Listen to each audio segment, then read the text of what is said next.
being peace. Peace isn't something that you ultimately receive when you slow down the pace of your life. Peace is what you're capable of being and bringing to every encounter and event in the waking moments of your life. Most of us are waging a nonstop internal mental skirmish with everyone we encounter. Being peaceful is an inner attitude that you can enjoy when you've learned to silence your incessant inner dialogue. Being peaceful isn't dependent on what your surroundings look like. It seldom has anything to do with what the people around you think, say, or do. A noiseless environment isn't a requirement. St. Francis's famous prayer states it better than I can. Make me an instrument of thy peace. In other words, St. Francis wasn't asking God to provide him with peace. He was asking for guidance to be more like the peace he trusted was his source. Being peace is different from looking for peace. This principle isn't about merely choosing tranquil thoughts when you're feeling frayed and anxious. I suggest picturing a container deep within yourself out of which all of your thoughts flow. Inside of this container, at its very center, imagine a candle flame. You need to make a commitment that this flame in the center of the container, holding all of your thoughts, will never, ever even flicker, though the very worst may go before you. This is your container of peace, and only peaceful thoughts can fuel this burning candle. You don't need to change your thoughts as much as you need to learn to be an energy of peace lighting the way and attracting serene, harmonious thoughts and beings. In this way, you'll become a being of peace. Obviously, you take this inner receptacle with you wherever you go. When people attempt to put some kind of pressure on you, when you feel overwhelmed, or when situations arise that previously incited your distress or bellicosity, you can immediately turn to your inner candle flame of peace and see how to keep your light glowing. This is being the peace that you wish for yourself. This is offering a matching vibration to your desire to be a tranquil and amicable being rather than a person suffering from the disease of trying to make life go faster. You've already seen the results of that folly, and you notice the symptoms of stress in virtually everyone you meet. As a being of peace, you make a huge impact on those around you. It's almost impossible to be totally stressed out in the presence of someone who has opted to be peace. Peace is a higher and faster energy. When you're being peace, just your presence alone will often nullify the uneasiness and the tension in those around you. In fact, this state causes pheromones of measurable energy to emanate from you. They affect others who become more peaceful without even being aware of the transformation taking place. The secret of this principle for restoring balance to your life is be the peace and harmony you desire. You cannot get it from anything or anyone else. So you're not ready to take Nisargadatta's profound advice and just be? Then work at becoming that being with the inner light of a steady candle flame. Whenever you think something, you must go to this container, select a thought, and send it out into the world. Using this metaphor, the real issue isn't about simply selecting positive, loving thoughts and having your world shift back into balance. The real issue is what's in the container. That is, what's in the heart reservoir you have inside of you to give to others. This container within is connected to an endless supply of love. You need only turn your thoughts to that source to be filled with love. Love for yourself, love for the world, love for life, love for all others, and most significantly, love for your source of being. Then this is all that you'll have available to give away, and consequently, all that returns to you. It's been said that the difference between all of us living at ordinary levels of human consciousness and those we call saints is that they never forget God even for a single moment. They're cheerful when life is difficult, patient when others are impatient, and loving when others respond with hatred. Why? Because of that container. Ordinary people have a container out of which they pluck loving thoughts in certain circumstances. The saint has an internal vessel that contains nothing else out of which and into which love flows freely. So rather than working on simply changing your thoughts in order to become more peaceful and loving, why not shoot for the moon and think like the saint that you are? Focus on that container within. When you continually say, Holy Spirit, guide me now, you'll see your container overflowing with so many loving thoughts that it's impossible for negativity in any form to alter the balance within.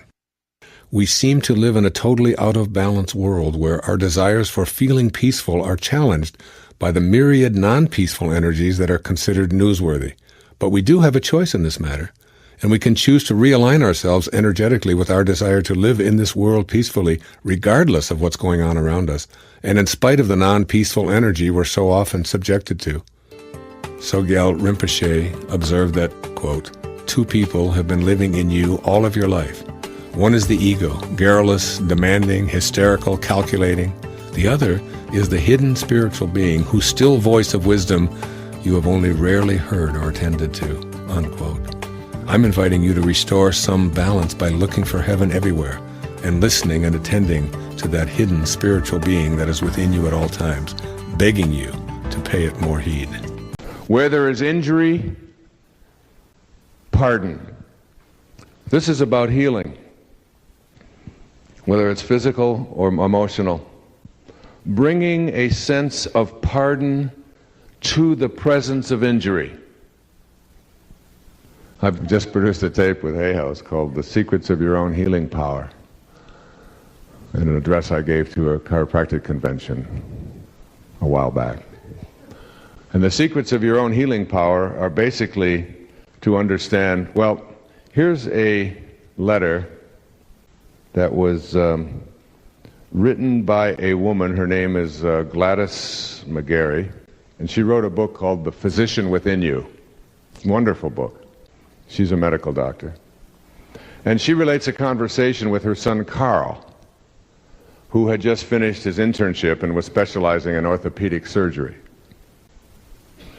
He told his mother about his fears about having people's lives in his own hands, and she wrote him this letter. She said, "Carl, as a surgeon, you may pull an incision together and suture it well, but you cannot make it heal. If you think you are the one who does the healing, you have a right to be scared. But if you understand that you are a channel through which healing moves, and that you are contacting the healing force within your patients, you have nothing to fear. You will have awakened the physician within them and sent them on their way to heal themselves." Healing, to me, is bringing the presence of a faster and a higher energy to the presence of this thing we call injury or disease, which is really the reaction of our bodies to our minds. And our minds have, again, the illusion that we're separate from God, and therefore our bodies are commanded by a ego mind rather than a sacred mind. And that when we move ourselves, and this is one of the biggest questions that you had in all the questions I read last night and this morning, it was about, what about these people who get diseases? What about children who have diseases? What about people who get AIDS? And all of these kinds of things, and how can you ask them to take responsibility, and so on. And it's not an issue that is an easy one to deal with because it's very emotionally entrenched. But just like starvation is part of the perfection of this universe that I don't like or agree with or understand, and so I put my attention on my desire to end it. And I know that that comes from God as well. I feel the same way about disease. I think that some children incarnate to be here for a certain amount of time. And just like my father may have shown up here to teach me compassion and forgiveness by being the kind of person he was, I think a child might show up in a body that has AIDS or in an injury or whatever. Again, if you understand and believe and know that there's a perfection to this universe, and there's a force operating that holds it all together, and that we have an infinite amount of time to work this whole thing out, we begin to no longer tell ourselves that death and these kinds of things that are taking place that are so painful for us are not a part of the perfection of it all. They are. And when you begin to bring pardon to the presence of injury, what you also do is you bring a higher consciousness. And when you bring a higher consciousness, you begin to detach yourself from this body and realize that that's not who you are. I am not this thing that I occupy. And once you're detached from it, like a Helen Keller wrote some of the most powerful and beautiful and inspirational material with a body that hardly worked at all. And when a Lance Armstrong, who is diagnosed with testicular cancer, has 2 tumors the size of grapefruit in his stomach and in his lungs, and 14 the size of golf balls in his lung areas, and 2 the size of oranges in his brain, and is told to die. And his wife brings a bike and puts it at the foot of his bed, and somehow something magical, because he was told, not only will you not walk again, you won't live and breathe again. He not only went past it, transcended it by looking at that bike that his wife placed at the foot of his bed, but he went to the most grueling test of physical endurance there is on the planet and won the Tour de France. After that diagnosis and that experience, the Tour de France takes 22 days. It's 2,000 plus miles through the Pyrenees, highest mountain peaks, lowest mountain peaks, every single day riding. The most grueling test of physical endurance there is. And not only did he win it once, but the next year, just to emphasize that this wasn't some fluke, he did it again, twice. He's only the second American ever to win the thing.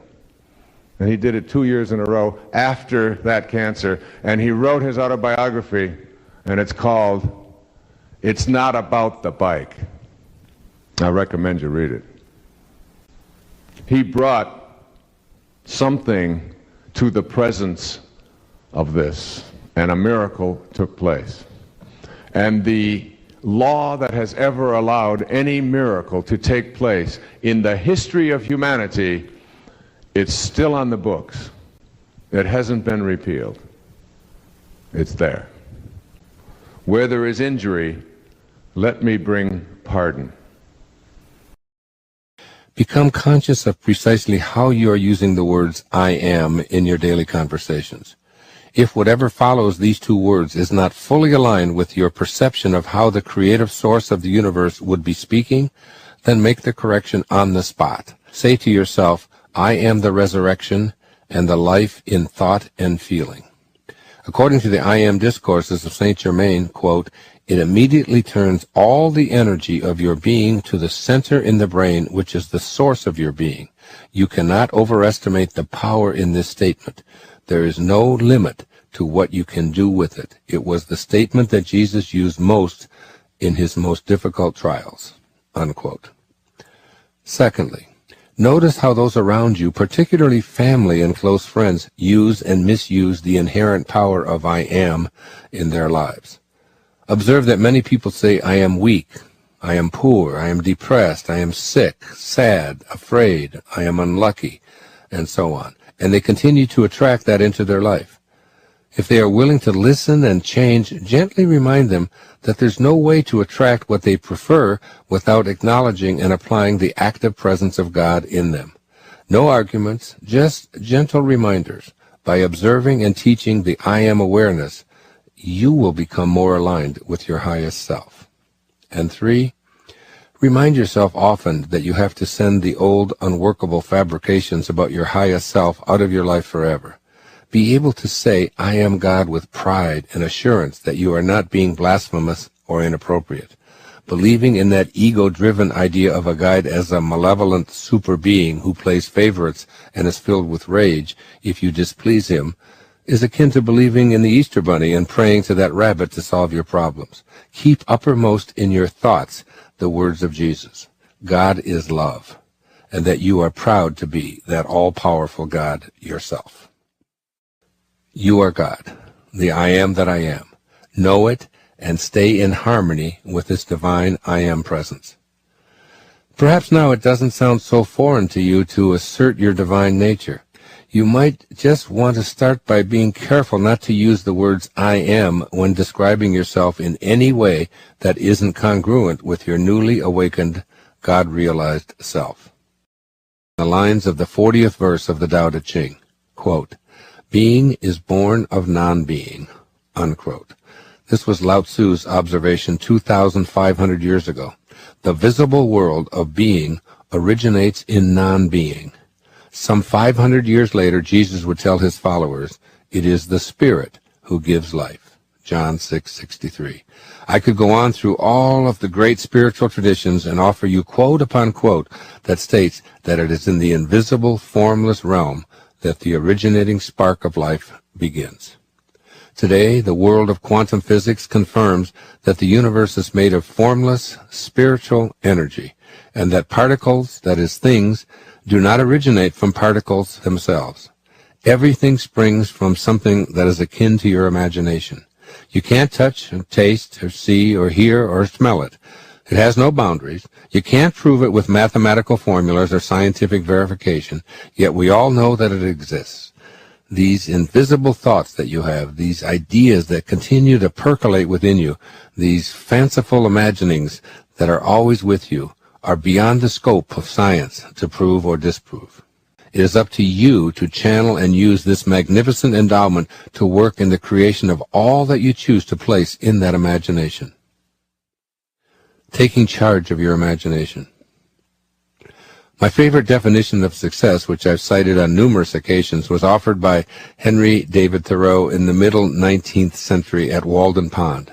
Quote, "If one advances confidently in the direction of his dreams and endeavors to live the life which he has imagined, he will meet with a success unexpected in common hours."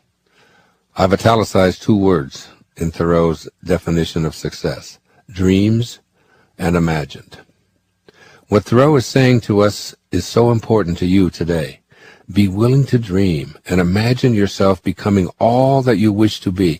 If you live from those imaginings, the universe will align with you in bringing all that you wish for, even more than you imagined when you were living at an ordinary level of consciousness, or what Thoreau called common hours.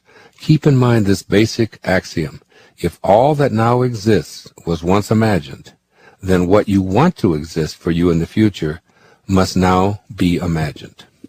You'll see, as you listen throughout these foundations for fulfilling your wishes, that using your imagination involves more intensity on your part than just imagining an occasional wishful thought. You must first unlearn some of the ways that you've been misusing or squandering the capacity your imagination has for providing you with an unlimited ability to manifest all that you desire. Thoreau called it advancing confidently in the direction of your own dreams. Unfortunately, some of us have learned to do the opposite with our imagination, and instead regularly use it to develop mental habits of advancing in precisely the reverse direction of our highest dreams for ourselves. Recall that I am God doesn't refer to your body in any way. It refers to the birthless, deathless, changeless spirit that remains in all the changing forms your body takes every moment of your temporary life here on earth. Where there is doubt, faith. How can I bring faith to the presence of doubt? Rabindranath Tagore, the great Indian poet, once said that faith is the sound that the songbird makes before the dawn. Before the dawn. The songbird has got incredible faith. He knows the dawn is coming. And the ability of each and every one of us to just go within and find something inside of us. Someone said to me today that that's fine what you're talking about, but he said, I'm an atheist. And I said to him, I said, try not to think of it in terms of whether or not you belong to a perfect system, or whether God exists or doesn't exist the way you have been raised to believe. Try thinking of it as a presence. When you go to sleep tonight, look at your fingernails. And know that in the morning they're going to be just a little bit longer than they were when you went to sleep. that there's a force in the universe that is everywhere. And this force doesn't grow your fingernails and stop yours from growing. This force doesn't allow your hair to grow. Well, that's not a good example. This force doesn't beat your heart and not mine. There's one force, one power in all of the universe, and it grows our fingernails, and it beats our heart, and it aligns the planets, and it opens every flower every morning, and it is this universal one song, universe, one song, that connects everything in the universe. It is a way of looking at the world from a spiritual perspective. Where there is despair, said Francesco, let me send hope. Michelangelo once responded, he said, the greater danger is not that our hopes are too high and we fail to reach them. It's that they are too low and we do. I do talk radio across the country all the time. And people will call in with a disease that has been diagnosed as terminal. And I will always tell that person that whatever energy that allowed any miracle to ever take place, that law is still on the books. It hasn't been repealed. Go to that place. Go to that place within you, that quiet place where you have an awareness that you can commune and reconnect to your source. And go there and be at peace. Find that inner joy, that inner island, that inner Tahiti that Melville described, that allows you to know that I am not going to have despair. I'm going to have hope. Where there is darkness, light. And I've spoken already about this whole metaphor of darkness and light. One of the most beautiful quotes from Ralph Waldo Emerson, Ralph who sat right there, he said, there is no object so foul that intense light will not make it beautiful. And so often our thoughts are of darkness. So often at night, sometimes people they'll lie in their bed and they won't have any light in the room, and their mind will go into all of the fears and all of their worries and all of the stress. And I tell people, turn the light on. Bring light, literally bring light to that presence. Because in the daytime, when the sun is out, when you're out in the light, things just don't seem the same as they do in the darkness, do they? And it's that light, the bringing light to the presence of darkness. Light is a higher and a faster energy. Bring that energy to the presence of that lower and slower energy called darkness. And it is nullified. It can't survive, nor can hate, nor can anger. Perfect love, it says in the scriptures, perfect love casteth out all fear. Fear cannot exist in the presence of love. And sadness cannot exist in the presence of joy.